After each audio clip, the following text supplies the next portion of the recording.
For those of you that don't know, my name is Chris Good. I am the new host of the group here, stepping in after Jake Byler has ran this group for about 7 years. He did a phenomenal job, and I know we all miss seeing him up here. If you get a chance, if you bump into him, just don't forget to thank him for all the effort he put into growing this and running this over the past 7 years. And just a little side note, he is now a married man, so you can congratulate him on that as well. I am a real estate investor, a real estate broker. Just a little bit about myself. Around the age of 27, I'd grown a portfolio to where I could quit my job and focus on managing and growing that.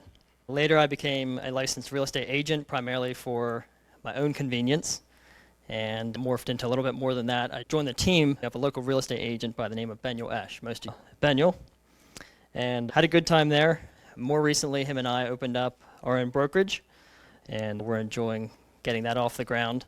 I say all that primarily because the inspiration to get started and what keeps me going today, I glean that inspiration from meetings like this. The relationships I've built and connections I make through these meetings have been a huge part of what I do today. Quick shout out to our sponsors. They're the ones that pay the bills that come with running this group. Providence Abstract. They are a local real estate settlement company. Chet Lapp is the owner there.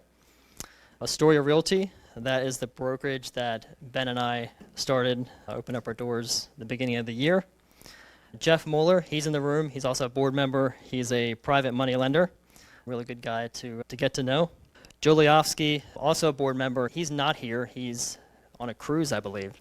He's one of the founders of this group, and on the board has been a big contributor to the group over the years, mostly behind the scenes. And then Redbox Dumpsters, Sam Glick is the owner there. And we have a few volunteers that don't get noticed very often. John Mark runs Facebook Live.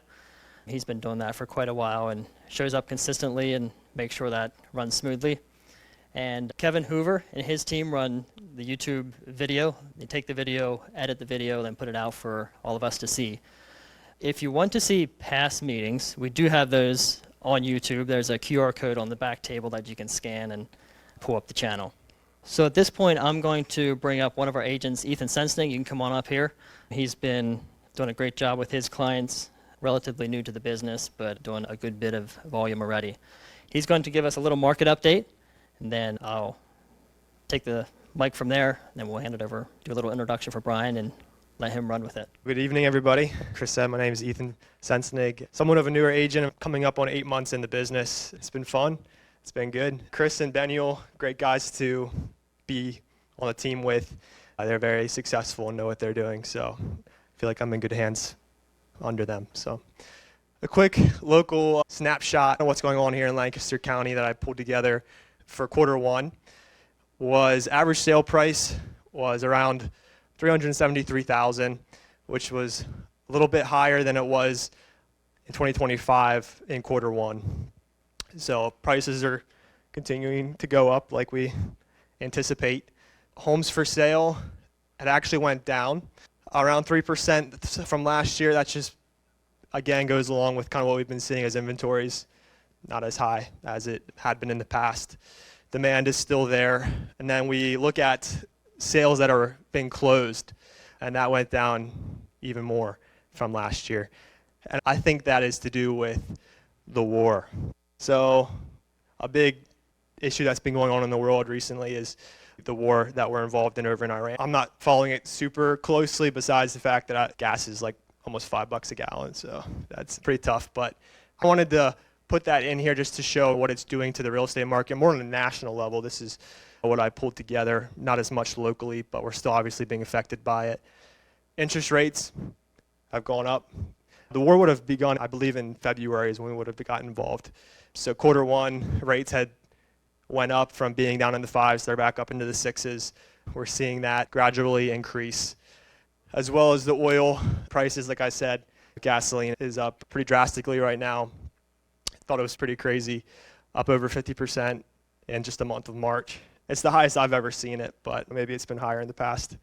I believe that's all those war impacts are obviously directly contributing to the interest rates that are hiking, tying that back into the real estate market. So with the future, who knows what it's going to look like? There's uncertainty with how long this war is going to go, how long the prices are going to keep inflating. With the risk of escalation in the war, that could continue to drive interest rates higher, oil prices higher. Depending what happens, we don't know. So we're just going to hang on and see what happens. But a silver lining here, we're still in Lancaster County. So that's always a good thing. Like I said, those are more national level impacts that we're seeing. We're still affected by it here in Lancaster, but we're still in that bubble, so they call it Lancaster County bubble. So we're still seeing consistent sales going on here in Lancaster County. Prices are still increasing in real estate market, even though interest rates are still increasing, things are still selling. An example I kind of want to give on that is a month ago maybe, there was a duplex for sale. My brother, he's a 21-year-old guy, he's looking to get into real estate. We had put an offer on a property right across from an investment property my wife and I own in Denver. And on the market, it was like, oh, this thing was listed so good. Like a really nice duplex. I think it was listed at $270 or something. It seemed like a really good deal. The cash flow could have been crazy. I was like, dude, this is a deal. So we put an offer in at $300,000. And I was like, oh, dude, $30,000 over? We have a good shot. Within 3 days, it was sold, 12 offers, and it went for $350,000. So that's just to show you that, hey, Lancaster County, man, we're still selling. That's all I had for today. We'll pass it back over to Chris. Good stuff. Thank you, Ethan. We'll put this little disclosure up. Super excited for our speaker tonight. I first met Brian about 10 years ago, and it was at the Lanchester meeting, believe it or not, and they were meeting at the White Horse Fire Hall. There might have been 10, 15 people there.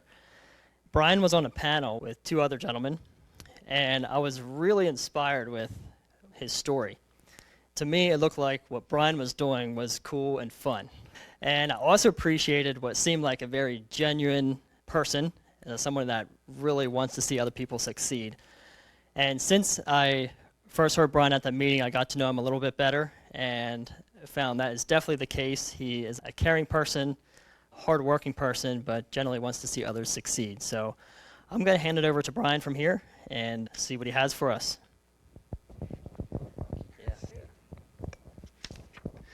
Good evening. How's everyone doing tonight? Good? Listen, thank you so much for allowing me to be here. I see some familiar faces in the room, and it's always good to have people that look familiar. I am not, by any means, a public speaker. I am a real estate investor, and sometimes I don't do a great job at that either. But we will give it a shot here tonight and have some fun together. Is there anybody here in the room that remembers me speaking at the thing that Chris? Show of hands, anybody remember me? Yeah, I remember talking to you, Abner. Anybody else? Good, I can use the same stories. That makes my life a lot easier. So, who here owns real estate that has tenants paying you? Show of hands, how many people have real estate here that has tenants paying you? Okay. Very cool. Who here just owns real estate? Maybe it doesn't have a tenant paying you, but you own some real estate. Show of hands. All right. That's good. With people that haven't bought it yet, it can be really good. It can be a really good thing. Is there anybody here who's built a brand new construction project? Very cool. Anybody else? Back there, very cool. Can I put you guys on the spot? Was that a positive experience for you guys? Was it negative? Very positive. Very positive. Very cool. And did that turn into, is that something that you still own today and you have rental coming in? That is incredible. Congratulations. How about you back there? Was it a positive experience for you? It was at home. Okay, very cool. So it was your primary residence. That's awesome. Great job. Okay, let me just start here. I have not done everything right. As a matter of fact, I've made some big mistakes in my real estate career, and my goal here tonight is to certainly inspire you guys in real estate. Ultimately, my goal is to share and try to be really transparent with you about my experience so that hopefully the lessons that I've learned, you guys can just skip those and not make those mistakes. It's a good thing. So for me, the way I got started in real estate, or what kind of triggered my mind, is my grandfather he worked for a private university and did not have a high income his whole life. But he had saved up enough and had enough assets that he was able to retire at a really nice community. He retired at Willow Valley. And I remember going to see my grandpa at Willow Valley Retirement Community. And this was back in the 90s, early 90s. And he used to walk me real slow down to the front and go to the mailboxes, and he'd open the mailbox and he'd pull out a stack of envelopes and he'd be like, oh, let's see what's in here today.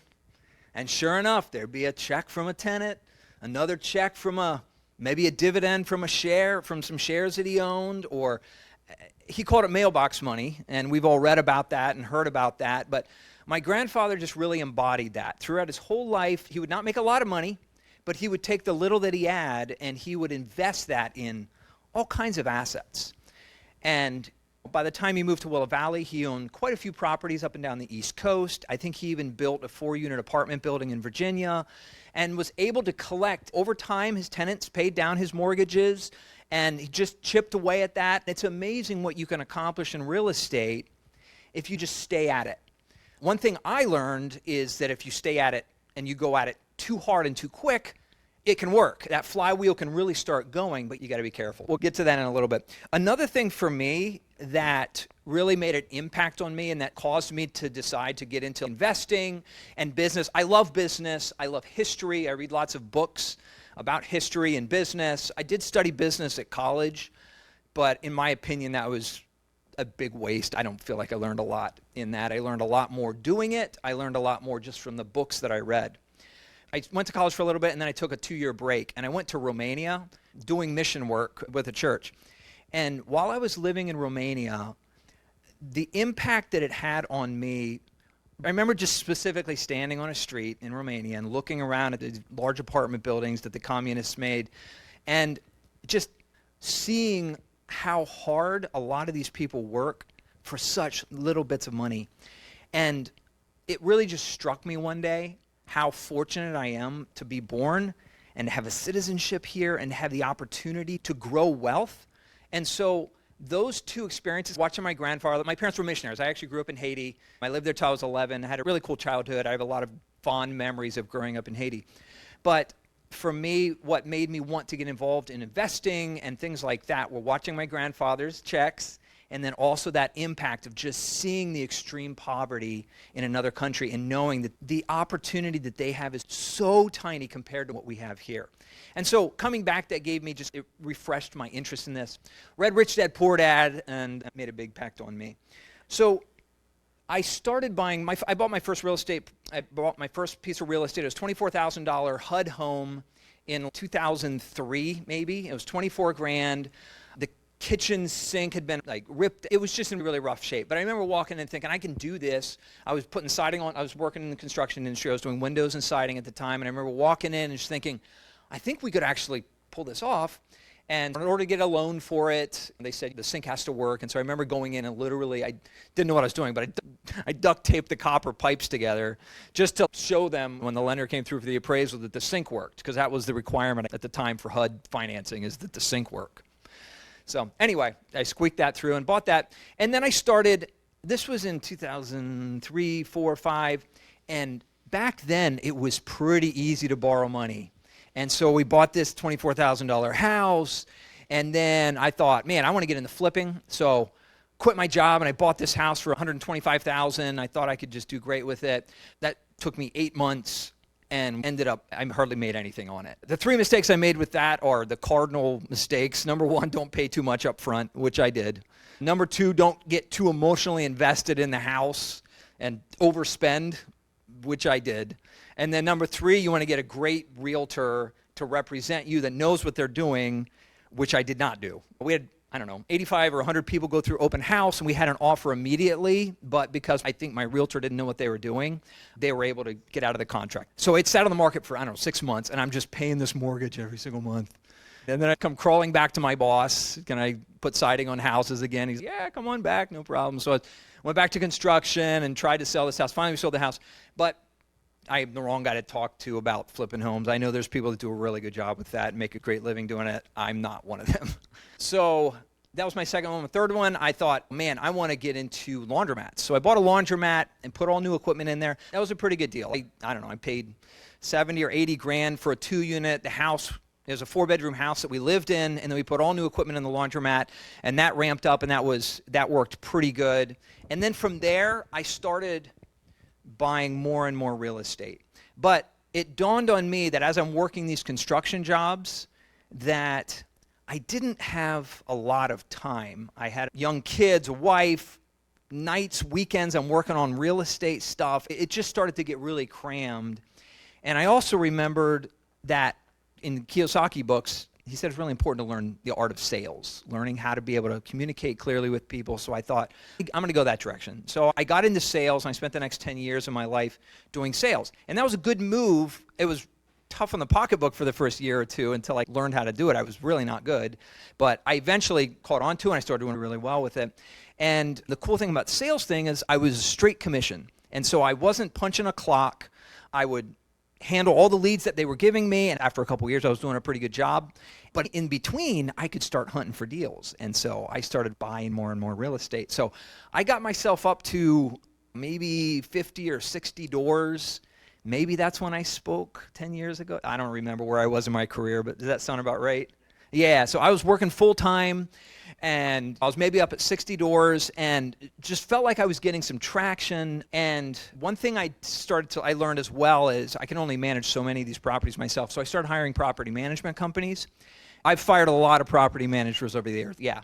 So I have fired a lot of property management companies over the years. And so I've gotten better and better interviewing them, and also just, yeah. Property management's a two-way street. Number one, you have to have either if your property's junky, you got to have an owner that's got some money to be able to put into it, right, to keep this thing going. Or B, you have to have a really nice property and a good property manager. So it's definitely a two-way street there. But good property management is worth its weight in gold. I was leveraging property management group. I was buying more and more houses. I was doing the sales thing. And I brought on a partner. He was also in sales, and so we were buying more and more properties together then. We got up to maybe 100 doors. And then there was a couple properties that, and at this time in my career, real estate career, I'm thinking, I've got all these not great properties. They're okay, but they're not pretty, and they constantly require a lot of maintenance. There's just always something. The tenants aren't paying, they're leaving, then you need to turn it over, and it costs you a couple grand. Just this cycle of, it didn't feel like I was paying the debt, but it didn't feel like I was really getting ahead. So I thought, man, maybe I could build something new. Be amazing, right? No construction. And then my brother, he was a builder down in DC, and he had gotten a degree in real estate development. And so I bought this property in Columbia, and I found it on Craigslist, and the owner was out of state. I think he was from New York, and negotiated back and forth. And I got that one as 100%, very little cash out of pocket. I got the seller to hold 25% in second position, and then I got the bank to do 85% in first position. Does that make sense to you guys? So I was at 100% loan to value, maybe even a little bit more than 100% loan to value on that particular deal. As a matter of fact, when I was negotiating with him, there was a vacant lot next to the one. It was a 4-unit townhouse or 4-unit property. It had a mobile home in the back, and then it had a vacant plot of land next to it. And I told the guy, I was like, I don't want the plot of land. I'm going to have to pay to mow it. I'm going to have to pay property taxes on it, and there's just no revenue. I don't want that. And he said, it comes with it. I said, if it comes with that, then I've got to lower my price. And so he said, all right, how much? So anyway, I lowered the price $1,000, and I ended up with this empty parcel. So then I call my brother, hey, what can we do with this? What can we do with this? And he starts looking into this. So then let's talk to the municipality. So we go into Columbia Borough. We start talking to the municipality. Wow, it's got some pretty decent zoning. Wow, you could actually build something cool here. So we started putting a whole plan together to build a 35-unit apartment building. And the first floor had to be commercial, of course, and then the rest was going to be apartments. And we start putting all the math together. We start looking at the financing. We talked to the borough, and they said, listen, we have some additional funding to help encourage development. And so we said, okay, cool, how much? And they said we could contribute $400,000 to the project. So I think at the time we were all going to be all in. So we had some skin in the game, a little bit of cash in there, maybe 50, 80 grand. The Columbia Borough was going to put 400K in, and then the bank was going to do 3.8. I think they were going to do a construction to perm loan. So construction loan until it's done, and then it would convert into a permanent loan. What year was this? This was probably, I bought the property in 2015. And we started hatching this idea 2016, 2017, till we get engaged with the civil engineer, get the site work, all the civil work done, the structural, the architectural. We get this thing all planned out, all designed, everything ready to go. So it probably took 2 years of kind of planning. And so 15 to 2017, maybe 2018. This was our first rodeo, so we were just going to it, trying to do our best. This was a strange time in my life because I went into my sales job one day, and they called me into the office, and they said, listen, you're doing too many other things, you're fired. My wife's going to bat for me here. This is my wife, Lindsay. She said I was the top salesperson at the time, which is true. I was the top salesperson at the time. So I was confused. I thought I was doing great. I thought I was having the best year of my life in sales. I'm getting this development project ready to go, and then they said, you're done. Whew. That was a hard thing. Went home, said, okay, I'm going to take over the property management of some of our properties and try to just make a go of it. So morning to night, I'm painting. Morning to night, I'm mowing. Morning to night, I'm screening tenants. Morning to night, I'm knocking on doors, trying to collect rent. At the time, we had a large portfolio in York, Lanchester, Harrisburg. So yeah, it was a lot of hours trying to squeeze some pennies together for myself. But kept going. Fortunately, we got a loan. A bank approved our development project. And we get to the closing table the day of. We're supposed to settle at Barley Snyder, and we sit at we're about to get into the closing table, and we get a call from the Columbia Borough folks, and they said, we're so sorry, but there's been a little hiccup with the $400,000. Remember, that was, the bank was giving us $3.8 million, Columbia Borough was going to give us $400,000, and then they were going to allow all the cash and effort that we put in as equity in there as well. But they said, don't worry, it should close in the next couple days. Everybody around us was like, look, let's just, the banks, everybody's here, let's just get this thing going. And we're like, yeah, it's going to close. It's not a big deal. So we closed on this thing, and then we had Vanguard Development Group, Vanguard Construction Group, great people, great, I have nothing but great things to say about them. Anyway, we're closing today, we're starting today. And that's what they did. They tore down our building, got rid of the mobile home. They went in and started doing this stuff. A day turned into a week, turned into a month, turned into Columbia Borough calling and saying, I'm so sorry. We got sued by the constituents. They don't like that developers are getting, it wasn't a grant, it was a loan. We were going to pay it, but it's not like they were handing us free money, but it was called mezz debt or a bridge loan type thing that helps you get to the end zone, right? And so now we're stuck. We got no building. We got a hole in the ground. We got no mobile home.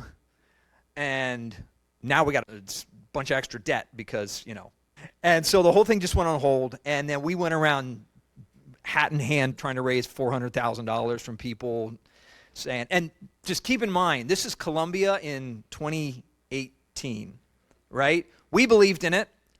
You got the rail trail. We were the last property on Locust Street, so it overlooks the river. I'll show you some pictures if I can get my computer hooked up to it. But we were the last one on the street there. Really cool property, all this kind of stuff. And so we saw the vision. We knew the rents in Lancaster City. We did a market study. We paid for a market study, confirmed all this kind of stuff. But going around asking people for money, we were the first development project in Columbia in over 50 years. The first apartment building that had been approved in over 50 years. So a lot of people are like, why don't you do a couple of those first? Call me in a couple years. Nobody wanted to contribute. So that thing just sat hole in the ground for a year, 2, 3. They came after us with all kinds of stuff. We're paying for the fence around it. We got to get rid of the fence. Okay, their fence is gone. Now you got a hole in the ground. We got to get that filled in. Now it's a blighted property. You're going to get fined for that. So they're hitting us with all these things for having an ugly property at the end that we thought we were following the rules. So I called a whole bunch of excavation companies, and I found an excavation company that was trying to move dirt, and they didn't know where to go with it. I said, can you please just fill up my hole? I was asking everybody to fill up my hole. I was asking for money and asking for dirt, and nobody wanted to give me either one of them. But I found one person, I should remember who that was because they just saved me. He was like, yeah, I don't know where to go with all my extra dirt. I'm doing an excavation project. I don't know where to go with all this dirt. I was like, put it in my hole. So they came and they filled it in. Again, these are the things. So this is how I describe development. And It's like there's not that much risk in development, except there's a tiny bit of risk with, 100 steps. You got to buy the property and control it, right? Then you got to go through the planning, go to the municipality and hope that they're going to approve your plan, even if it's a by right, which I'll tell you a worse story in a second. Anyway, so it goes through a couple years. Finally, we get back around to having enough funding to be able to do this project, but this has been like 2 years. So as we all know, from 2018 to 2020, what happened to the price of construction? Yeah, it went up a lot. Not only that, we went back to Columbia Borough and said, hey, we're ready to build. And they said, oh, we adopted the 2018 IBC code as opposed to the 2012 IBC code. You're going to have to get this thing redesigned. So now we go back to the architect, go back to the structural engineer, go back to the civil, get this thing redesigned to be in the 2018 IBC code.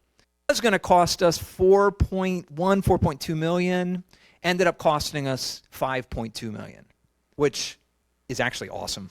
So I feel really proud about this project. It was beautiful. Yeah, it is beautiful. It's really cool. It was the first one in Columbia for over 50 years, leased up like a champ, over $600,000 of revenue per month. But anyway, so we ended up spending a whole bunch more. It ended up working out in our favor. So I'll show you some pictures of that one. As we're doing that, a tip I can give you in real estate is as these things start to go, and especially as you're doing a development project, there's so much gap in between all the different meetings. So we've got to go before the zoning hearing board. Oh, we're going to table this discussion. We're going to talk about it next month. So then you go 2 months in a row. Then they say, you know what? We don't like the color of this. And actually, could we get some detail around the windows? And you know what? We really don't like this wall over here. So that's the type of stuff. And it's like a very slow-moving thing to get a project done and ready to build. It really is no joke, especially when you're changing the use and zoning and all this kind of stuff. We weren't changing the zoning or anything like that, but it was a lot. Getting the gas piped in, the water piped in, electric was a pain. But anyway, so as we're doing this, and you get excited because you're building this thing and you're getting ready and you're going to these meetings and you're inching along and you're like, I feel like I could be doing a couple of these at the same time. Not a bad idea. Let's do a couple of these at the same time because it takes so long. And we're finally getting some traction. They wrote some articles in the newspaper about us, some good, some really not good at all. So we started looking at other properties, and we discovered that right in the middle of Lancaster City is a zoning called CB and CB1. And one big problem or challenge with building apartment buildings is often what's called the parking ratio. So a lot of places require a 2-to-1 parking ratio or a 1-to-1 parking ratio, which means that for every apartment that you build, so if let's say you build a 5-unit apartment building, if it's a 1-to-1 ratio, you need to provide 5 off-street parking spaces. If it's a 2-to-1 parking ratio, you need to provide 10 off-street parking places. It's really challenging and expensive oftentimes to be able to produce that much parking for an apartment building. So what you do is you can look at the zoning map and kind of see where you can build. So we discovered right in the center of Lancaster City, center of Columbia as well, is something called the CB and CB1 zoning. And no parking requirements, no setback requirements off the street, 150-foot height requirement. You could build straight up 150 feet in the air. All these things, and the use, you can do all commercial, all residential, mixed use, anything you want, right in the middle of Lancaster City. So for us, it was like we're working on all this slow motion stuff in Columbia, and we're picking up multi-family properties in Lancaster City, and we start really honing in on that CB, CB1 zoning. And as you're in the business, as you're getting to know more and more real estate investors, it's a really cool thing. You guys probably know this already, but in meetups, it's just an amazing place to meet other investors. Everybody's at a different place. It's a very encouraging group. I can't tell you how many great friends I have from all the meetups that I've gone to over the years. Bought so many deals from people in meetups, sold so many deals to people in meetups. It's just this really cool thing. So I got to know a guy, he owned a bunch of properties. So we started buying up these properties in CB, CB1 zoning. And we were going to start on a smaller one. And this was a 4-unit apartment building on a 3,000-foot lot. The address is 3080 Walnut Street. I think it's a 3,000-foot lot. And so we're like, what can we squeeze on this thing? And so we start really mapping out what we could do on this thing. We discover if you go above 5 floors, it adds different construction. Like there starts to be challenges the higher you go. And so we decided to do a 4-story building, 16 tiny apartments. Efficiency, 1 bedroom, like 400 square feet, 400 square feet to maybe 650 was the biggest. And so we started going forward on this one as well. And we go through, we get approved, we get a bank to finance it, we raise some investor money, and we go through and we start doing this thing. This is, as we're in the middle of construction on this thing, COVID just comes in.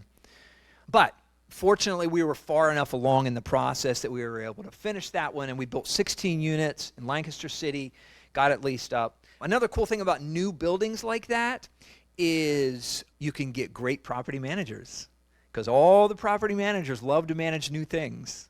Nicer tenants, nicer buildings, everything's new, it just goes. And so for years I was trying to get a management company called Boyd Wilson Property Management Group. I was friends with a guy there, and for years he was like, we will not manage your things. We will not manage your properties. But once we started building some new stuff, they said, oh, okay, we'll manage some of your new stuff. And that was a cool experience for me because it really was world-class property management, like just really doing great job caring for the building, great job caring for the tenants. And it was so cool to see the money come in a consistent way with a nice spreadsheet, paycheck every month. That was a really cool thing. Same thing in Colombia. So again, we're doing 2. Maybe we could do 3. Maybe.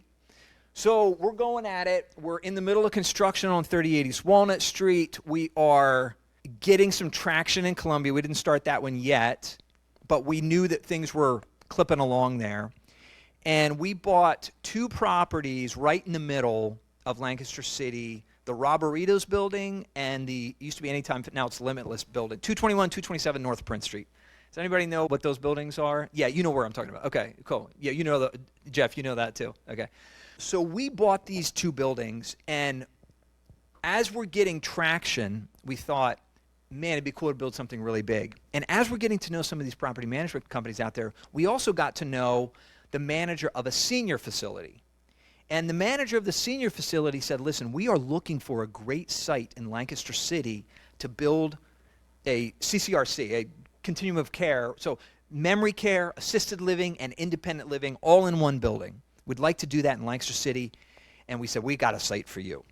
He came in and he's, listen, you guys build it, and we will do a triple net lease, long-term, 100%. So it just means that the tenant pays for the maintenance, they pay for the management, they pay for the insurance, they pay the property taxes, they pay everything except for the mortgage, okay? And these are typically very long leases, so 20 years out, something like that. So we were going to have a tenant. It was going to be fully leased before we even started building this thing. It was going to be a 200-unit apartment building, essentially, for seniors. Assisted living, memory care, and independent living. So it was going to be I thought it was going to be a really cool project. So we're starting to spend some money with the architect. We go out and we raise some money. We get some debt. We probably spent $250,000, $300,000 in design of this building. And this is all by right. So remember, this is CB1. We think we're in the gold. Yeah, we're going to have some parking on site, a parking garage underneath. It's going to be a great building. But it's all by, there's not going to be any issues here. We can do this. The city just we need to pull permits. This is by right. Everything is by right. We're not asking for any kind of variance whatsoever. So the first step in the process is you go to a little group called the Eli, I'd like to just hand the mic to you and let you just talk about them for a while. No, he says no. Okay. Yeah, exactly. I'm going to share a little bit of our pain, Eli. A little bit of our pain. Oh, my goodness. So the historic group, this is a group of people, a group of volunteers in Lancaster City called the Historic Commission. And their job is essentially to try to protect the historic integrity of buildings in Lancaster City. Lancaster City has 14,000 buildings on the historic registry across the country, 14,000. So there's a lot of these. And we knew we'd have to put this in front of the Historic Commission, but our plan with these 2 buildings wasn't even to tear them down. It was essentially to leave the facade, because we knew that was important to Lancaster City. We're going to leave the facade, go back a couple feet, and then go up 13 stories. It was going to be a tall building. Yeah, like what they did with them. Exactly. Yep, that's exactly right. Or the 13-story one they just did just now on the other, it actually touches, it's on Chestnut and North Queen. It's 200 North Queen. They just Benchmark built it. Beautiful building, 13 stories. So we were essentially going to do the same thing there. We went to the historic once. We don't like the way this looks. Too flashy, too this, too tall, too this, too that. So we go back, pay the architects a bunch more money. They get it redesigned. We bring it back to them the second month, and this is, you're spending real dollars here. Come back the second month, they say, oh, we really don't like this or this. And these are public hearings, so you also have neighbors showing up and saying, I don't like how tall this is going to be. I don't want to look at this thing on that street. That's too tall for that street. So these are just neighbors and volunteers deciding what you're going to do with your property. And again, I see value, and I'm not trying to just be a Debbie Downer here, but at the same time, we're trying to do something really cool here. We're going to add $1 million of tax revenue to Lanchester City. We're going to provide 75 jobs. We were going to have a component of it was going to have some affordable housing in it. So we thought it was just going to be a slam dunk. And so we went back 3 times to the historic board. They rejected it all 3 times, and we thought, there's nothing we can do here to make these people happy. And they actually don't hold power. They're just a recommending body. So the first step is historic folks. They recommend to city council and the zoning hearing board that you move forward with your project. They recommend it. So next step is we said, you know what, we're just going to go right to city council and see if we can get an approval for this. Look, this is going to add $1 million of tax revenue to Lancaster City, provide some affordable housing. It's going to be beautiful. It's going to be really great. 75 jobs. And so we actually went, and just in preparation, we met with all the council members in Lancaster City and said, hey, what do you think of this project? Do you like it? We met with Deneen Sirachi, the mayor at the time. And this is cool. This is great. This is what Lancaster needs. This is perfect. We got all thumbs up from everybody. We go and we present before them, and it was a unanimous decline to our project. All 7 voted no. So now we spent a bunch of money. We own the property, and things are getting a little bit worse now because we're getting ready because we think the gears are moving on this project. So when we bought the building, there was a tenant in the basement, tenant on the first floor, and then Robberitos was in the front. The tenant in the back had a lease that was expiring called Hidden Treasures. They had a bunch of individual vendors. So we went through and we talked to all the vendors and we were friendly with them and things like that. And we did our best to try to, but we canceled the lease once it came up. They said, listen, we're going to build something cool here. Unfortunately, you got to have to find a new place to sell your stuff. So we kicked them out. At the end of the year, our bank was First National Bank, F&B. It's a really large bank. That was our bank for that project. And F&B called us and said, hey, can you send me your year-end financials? And we said, sure, we can send you our year-end financials. So we sent them our year-end financials, and they said, oh, we're looking at your rent roll here. You're missing a big tenant. We said, yeah, the Hidden Treasures, we had to kick them out because we're building a large project here. We're in the motion of planning this thing out, but we had to kick out that tenant. And they said, wow, your debt service coverage ratio, it's not quite in line. It's below the one. They wanted to see a 1.25 debt coverage ratio. It means how much your net is comparison to how much your debt payment is every single month. So it fell under that one level, and F&B called the loan. They said, you owe us $1.25 million. So now Lancaster City shut us down with our project. Bank is telling us we owe them $1.25 million. We said, what can we do? And we paid them a couple $100,000 to try to extend this, to try to find another bank. But this was also in the heat of COVID. COVID crept in during this time. And so it was brutal. We went back to Lancaster City. We said, look, you guys rejected this. What do we do with our property here? What do you want to see happen here? They said, we got something that's really cool. It's called historic tax credits.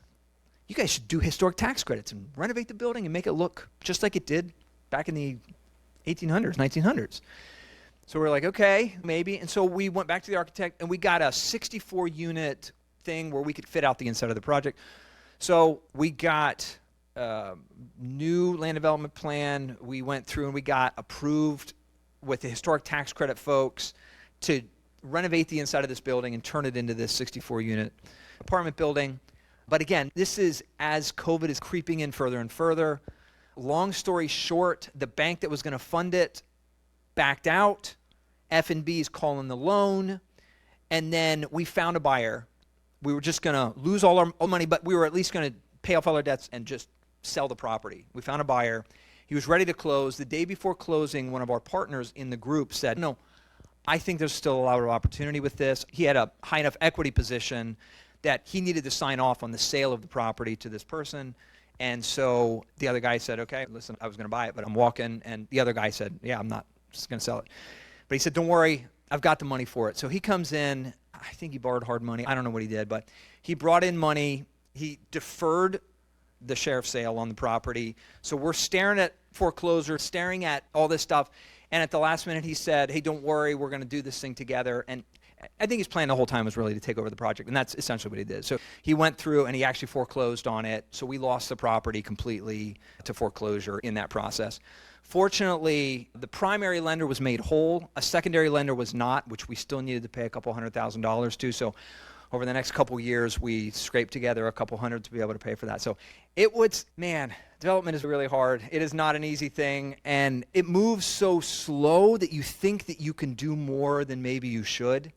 And so if you guys ever get into this thing, it is really, I do feel really proud about the buildings we built. They look beautiful. They cash flow incredibly well. It's a very rewarding thing, honestly, to build a brand new building that is cash flow positive. Today, it's hard to do with interest rates. It's hard to do with construction numbers and things like that. But I think there's a number of things where the pendulum is swinging. I don't know. I could be wrong, but I feel like the pendulum might be swinging back in our favor to be able to start to build some projects that can be cash flow positive. But through this whole experience, we are just fed up with Lanchester City, fed up with development. We are just beat up, just scars, really beat up. And the gentleman who was going to actually lease out that senior facility from us, that owned the senior business, said, hey, listen, there's a portfolio of 5 properties.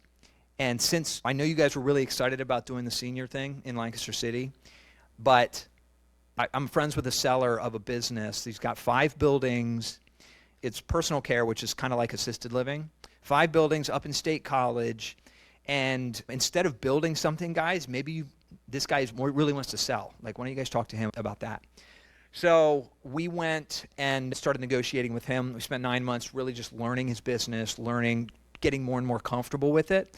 It is a really cool business, assisted living and personal care. And there's massive opportunity in the future with it for sure. But for us, we needed to sell off properties in order to be able to buy that. And so for us, it sounded like a good play to kind of sell off everything and go this new route, especially because we had a good management company that was going to be managing it. Because he said, oh, by the way, not only can you buy it, but I'll manage it, or we'll manage it, our group will manage it for you. And so for us, it gave us a lot of comfort. Went through all the due diligence, got everything teed up. We said, look, we've got to sell our Columbia property in order to do it. And he said, listen, I'm looking for nice new apartment buildings because I'm done running we had 95 employees up in State College. I'm done running this business. I'm tired. And he said, but I'd like the passive idea of a brand new building. I would love that. And so what we ended up doing is trading $2.5 million of equity in our Columbia property for $2.5 million of equity in the State College project. And it ended up working out really well for us. However, a couple days before we closed on that deal, the property management company came to us and said, hey, by the way, one of our key people in our organization unfortunately passed away, and the owner is no longer allowing any third-party management. So you guys are on your own on the management side of things. We were like, we do not know this business. Man, what do we do? And he said, listen, but you can call, you can text, email anytime. I'm a friend, and I'll be there to help support you if I can. Also, the previous owner was like, listen, this thing is run mostly by the key executives that we had. There's 5 buildings, 95 employees, and there was like 4 or 5 kind of head administrators and executive directors that were running the organization up there. And so we went forward with it, and it ended up working out well. We bought it, and it's a lot of common sense. It's actually way more rewarding than you can imagine because, first of all, these are really great humans that are living in the communities. They were teachers, they were lawyers, they were engineers, they're really smart and cool people, and this is the end number of years of their life. And they're really cool people, and they're honestly not a lot of work. There's a lot of requirements and regulation. It's actually one of the most regulated industries in the country. It's really crazy, all the regulations, which in our mind wasn't necessarily a bad thing because the state would come in and just make sure that your staff is doing all the right stuff all the time. And it's a pain, but at the same time, you're making sure that your residents are really being well cared for. We ended up going forward with that. We grew the revenue over a 2 or 3 year period, but early on after we bought that, there was a new real estate investment trust, a REIT, that came in and said, listen, we want to grow a senior a REIT that specializes in senior living. And so they came in and we ended up selling to the REIT July of last year. And so our responsibilities there have just been tapering off over the last number of months. And so, all right, so this is in Columbia. Oops. The red outline there is the property I bought. This is the 4-unit apartment building, mobile home, and then there's the vacant lot next to it that I did not want, but ended up working out okay for us. Let me go the other way. So we built, it was slab on grade, had an elevator in it, it was really cool to have an elevator. This is it going up here. Vanguard just did an awesome job with it.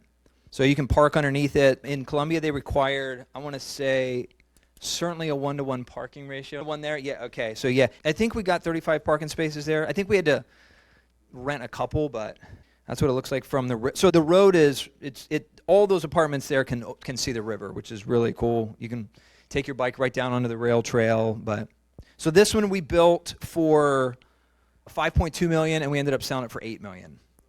The other one, 3080 Walnut Street, we built for $2.2 million and we sold it for $3 million. So again, I look back and I'm like, man, it'd just be cool to still own those things. But it worked out really well. But yeah, it would be cool to own them. I wish I still owned mine. Yeah, this was straight stick. Yeah, this was a stick built. Both of them were really. The other one had the concrete flooring. This one did not. But so yeah, that's the view you can see from the river. That's my daughter. But that's all I got, guys. What questions? Yeah. It's not. I don't know anything about it. I'm completely out of Lanchester City. I own a laundromat. I own a 75,000 square foot warehouse that's empty, and I own a whole bunch of shares in the REIT, the real estate investment trust that bought our company. So I'm really excited about that. It's going to provide passive income for me, and should see a lot of appreciation over the next number of years. The REIT's model is they're buying existing communities. They're going to put about 50% leverage on it, and the rest is going to be equity, and they want to grow to $750 million to $1 billion in size up here in the Northeast, and then either sell to a much larger company, go public, or just keep cash flowing. So dividends should start coming in next year, they're saying, from the REIT.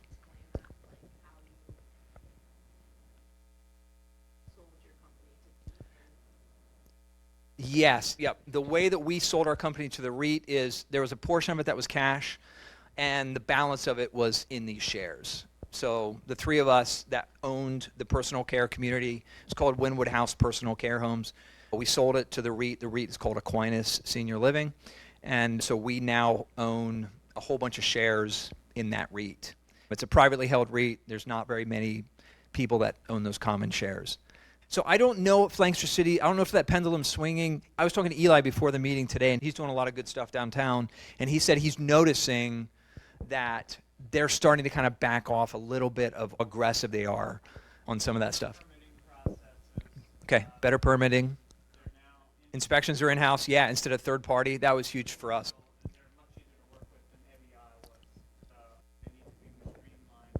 Yeah. No, it makes me really, because it is a really cool city. It has a lot to offer, and in my opinion, if they can just kind of start to get out of their own way, really great entrepreneurs like Eli and like many of you will be able to come in and do really cool stuff with these properties and provide great housing, provide great short-term rentals, provide great businesses instead of just shutting it down. Anyway, that was my experience, and I know they probably had a bunch of shifts going on. I'm sure they've got their own arguments for why they did what they did, but man, it was painful to go through. So what other questions can I answer? Yep. What do the new assisted owners, living owners, what are they doing different to squeeze more profitability?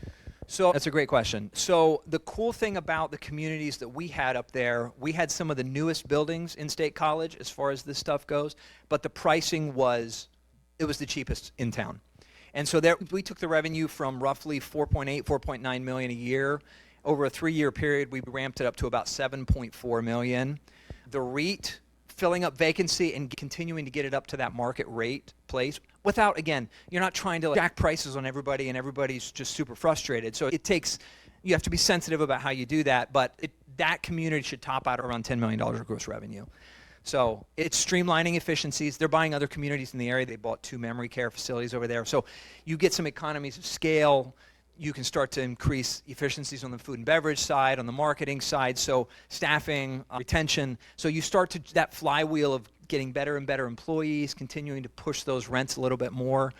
So we bought the business. It was about $22 million for the 5 buildings, and we ended up exiting around 30, give or take, depending on how you value the shares. And they think the community will be worth 50 when they're done with what they want to do. So it'll be a combination of CapEx, improving just really chipping away at it. But there's a lot of meat on the bone for sure for them. And there's a lot of operators like that are just, they're just tired. They went through COVID or. So I'm curious, I've got a bunch of questions because I was watching the root count under one of the terrace. Oh. And one of the questions I have there is, how much did the from your plan, because was it 2021? That's probably about right. Yeah. We sold in 2023. Shot the cost of construction through the roof. It did. And I was talking with Sean from Vanguard. Yeah. He said, things you wouldn't even really think about, but like windows, the one side would be like a certain fire rating. That's right. And so we were looking all over the country for these windows. That's right. Yeah. What do you expect added to your cost? The difference between pre and post was $1 million for us. So for sure. We were going to be all in at $4.2 million, and we ended up being all in around 5.2, 5.3, give or take. It absolutely added $1 million to the cost. And then the So. question I had regarding the shares, how does a structure, how do you determine, It is really cool, and I feel really honored to kind of get a front row seat to it because it's a newer company. Their total holdings are about $55 million across all 7 buildings that they have. So they would have 50% of that in debt, and the balance of that is 50% is the value of the common shares. Does that make sense? not really, because to me that's called equity. Right. And that's all it is. That's literally all it is. Right. You mentioned the board. Mm-hmm. So is it the board that determine, how do you determine the, Yeah, no, that's a great question. They're using some pretty complex calculations, but essentially it boils down to net operating income or cap rate. They're saying, look, what is the market cap rate for this type of asset?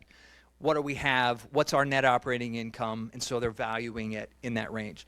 And 50% is that's their goal. But again, as time goes on, that debt's kind of being paid down.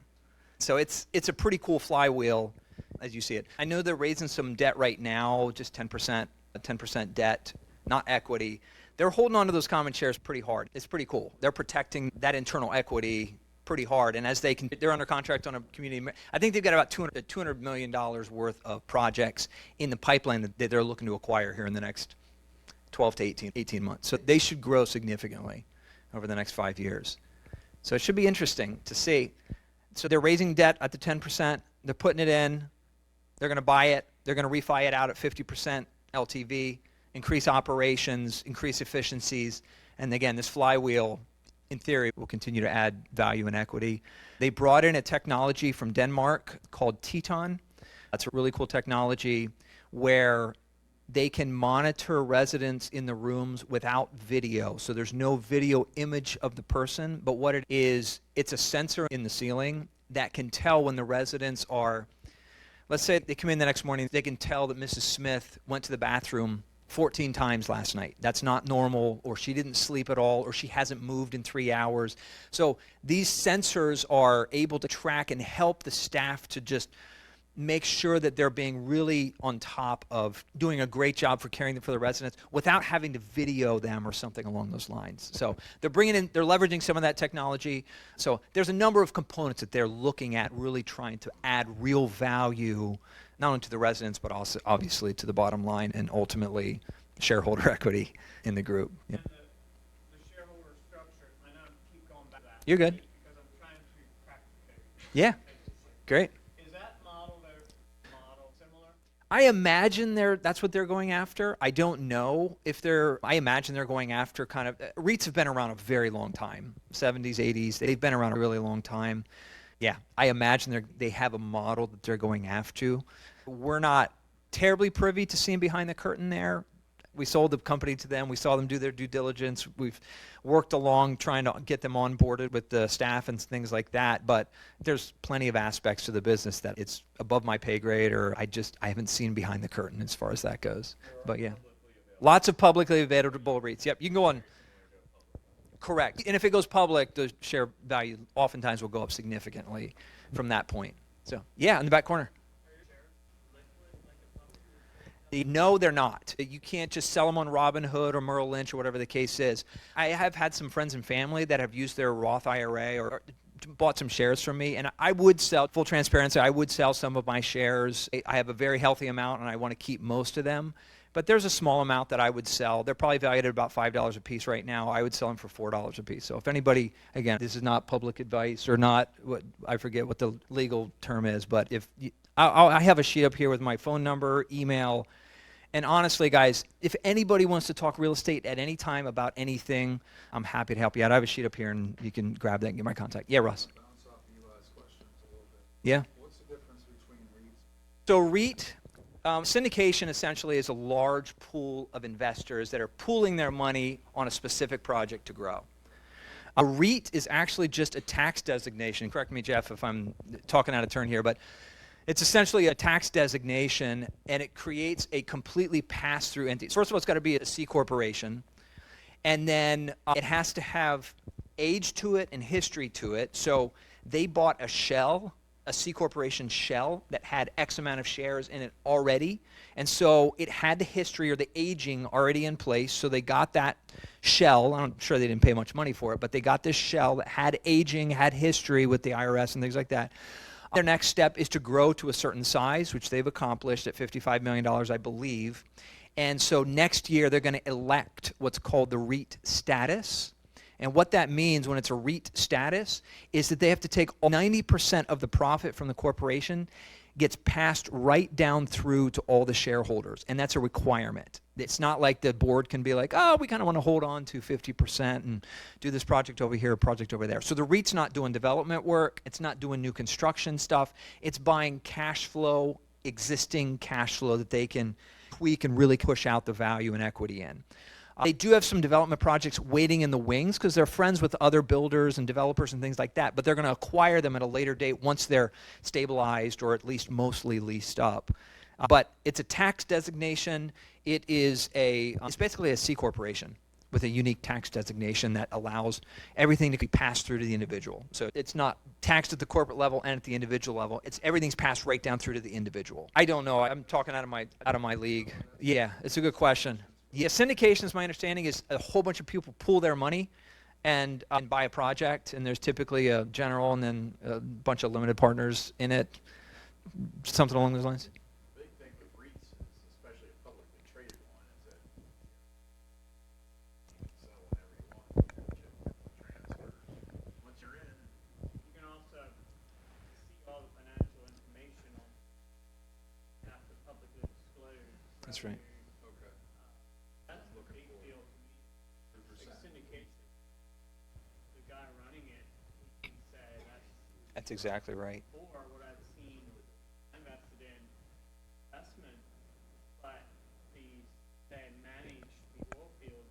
It'd be like me flipping syndication and like I'm a proven operator and I'm gonna make all this money for everybody that just invests money. But then, oh by the way, my renovation crew is gonna charge $250 an hour to do the renovations. Literally what they did to us. Wow. We had no say because they get to pick who runs the oil field. Yeah.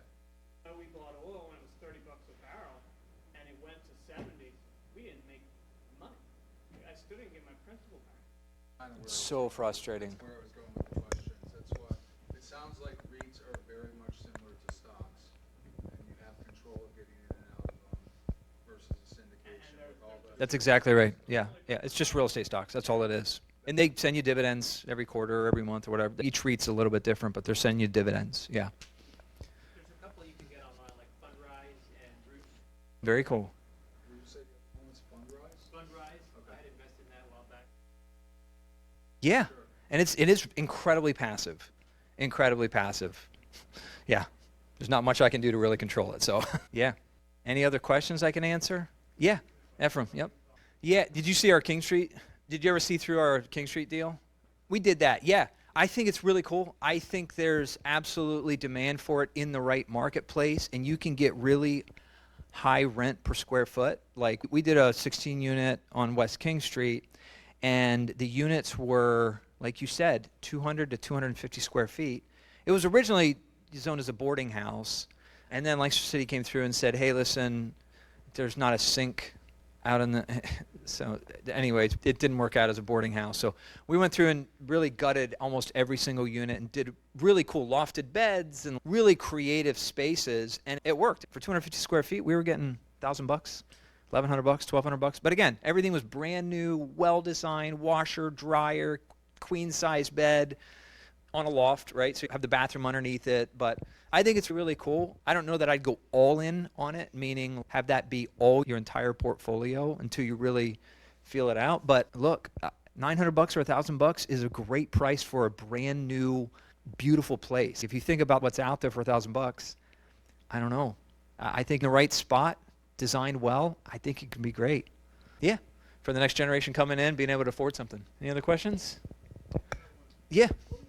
Yeah. I mean, it's gonna be a really cool project. It's gonna be $500,000 buy-in, and then you got monthly fees, and they're gonna be insanely beautiful units, very well appointed, swimming pools, restaurants. It's gonna be very upscale. Yeah, right downtown, and it's gonna be. I think ultimately it's gonna be the highest building in Lancaster City. Now it's kind of down at the bottom of that on Vine and Queen. Yeah.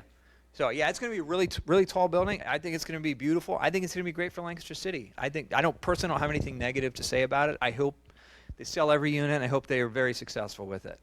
Yeah. Any other questions? Yeah, Eli. Now that you're all passive with your Oh. lay them out. Yeah. No, listen, I'll look at anything. Look, I love talking real estate, so I would absolutely do that. I wouldn't charge anything for it, but yeah, I love that stuff. My brother's really good at that stuff too, so maybe he's the one you want to talk to. Let me just say this. There's 4 ways that we could work together in the future. If you ever want to, grab a sheet up here. It's got my phone number, email address. I'll talk real estate with anybody, anytime. If you're interested in any kind of real estate coaching, I've slowly been taking on a couple clients. I charge $497. I'll just work alongside of you. I just really enjoy helping people. And what it entails is, in theory, unlimited access to me. What that means is just you can call me, email me anytime. I'll answer any questions. I'll do my best to just help you get from where you're at in your real estate place to the next. There would be a limited number that I would take on with that, but if you have interest, let me know. My information's there. Lindsay and I, we sell real estate. I look at deals all the time. I am a deal junkie. If you're looking for anything to buy, or if you have anything you want to sell, Lindsay and I, my wife, both of us are licensed realtors. We'd be more than happy to help you. I'm sure there's great people in the room too to do that as well. And then I think the last thing is, if you have any interest in any shares, feel free to reach out to me. I can explain it if you have any interest. I have some shares, a limited number of shares I'd be willing to sell. So that's it. Thank you.